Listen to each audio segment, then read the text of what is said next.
Leiturgia. Liturgia, de la que procede nuestra palabra castellana liturgia, y sus afines constituye en un grupo de palabras bastante interesantes.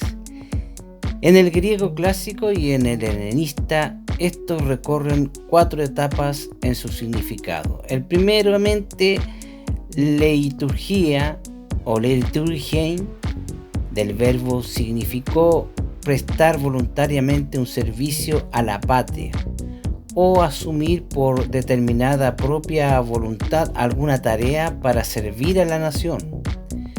Y en segundo lugar, después significó realizar los servicios que el Estado imponía a los ciudadanos, especialmente calificados para llevarlos a cabo.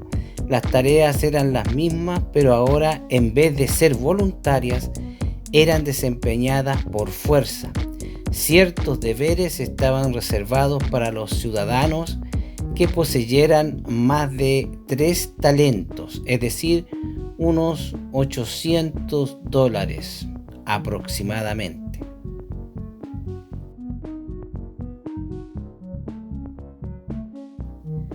Entre estos deberes había 4 típicos. Por ejemplo, 1. Choregia, que significa cubrir los gastos de mantención y adiestramiento de los coros que intervenían en las grandes presentaciones dramáticas. 2. Gimnasarsia, que significa costear el entrenamiento de los atletas destacados para los Juegos. 3. Architeoría, que significa sufragar los gastos de las embajadas en los estados. Enviaba una ocasión solemne o sagrada. Y 4. Trierachia, que significaba financiar la construcción de un trireme o barco de guerra en tiempos de crisis nacional.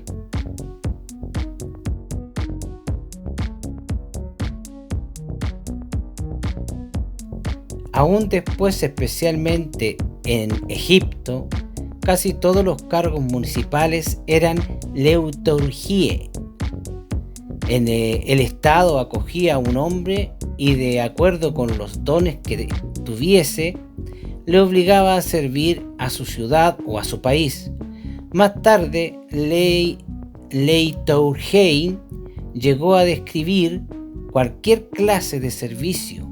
Se usaba, por ejemplo, respecto de las bailarinas de los flautistas o músicos contratados para algún espectáculo, del obrero que trabajaba para alguien e incluso, cosa extraña, de los servicios de una prostituta.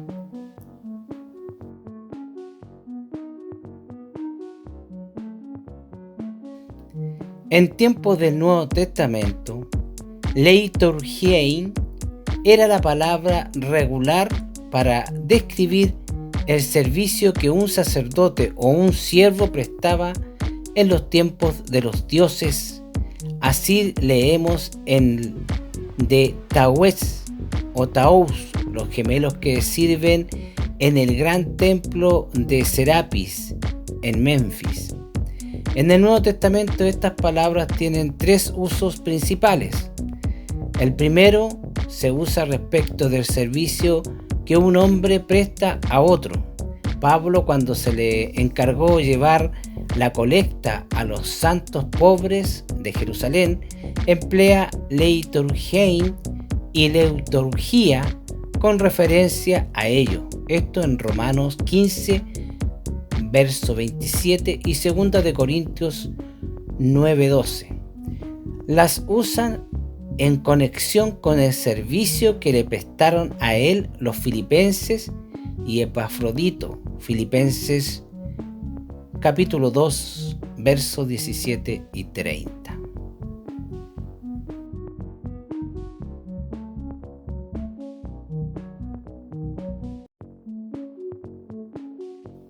Servir a otros es una liturgia que Dios impone a los ciudadanos del reino. se utiliza con específica referencia al servicio religioso. Esto en Lucas 1:23, en Hechos 13:2. De hecho, se usa respecto de la obra sumo sacerdotal que hizo Jesús, en Hebreos 8, verso 2 a 6. La obra y en nuestra iglesia es una liturgia que también nos es impuesta por Dios. Pablo usa estas palabras en dos formas sumamente interesantes. La primera de ellas, el apóstol llama leuturgos al magistrado o a la persona que está en el poder. Esto en Romanos 13:6. El servicio público de un hombre debe ser hecho para Dios.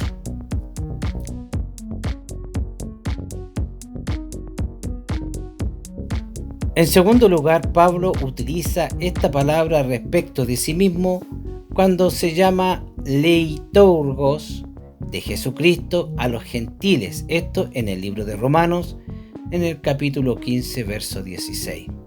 Así como Atenas en el siglo de oro enviaba sus liturgios en representación del Estado, así Pablo es enviado por Dios a los gentiles. Quizás el hecho más interesante con relación a la palabra leiturgos es que en el griego posterior vino a significar simplemente obrero, pues este hecho siempre contiene la verdad de que toda obra es una liturgia impuesta a los hombres por Dios, y que la tarea más sencilla y común es gloriosa porque es realizada para Él.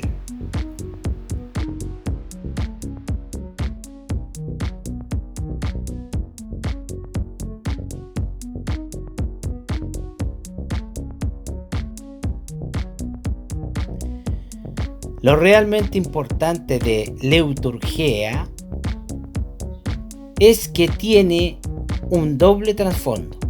Describe el servicio voluntario asumido espontáneamente. Describe el servicio que el Estado impone a los ciudadanos.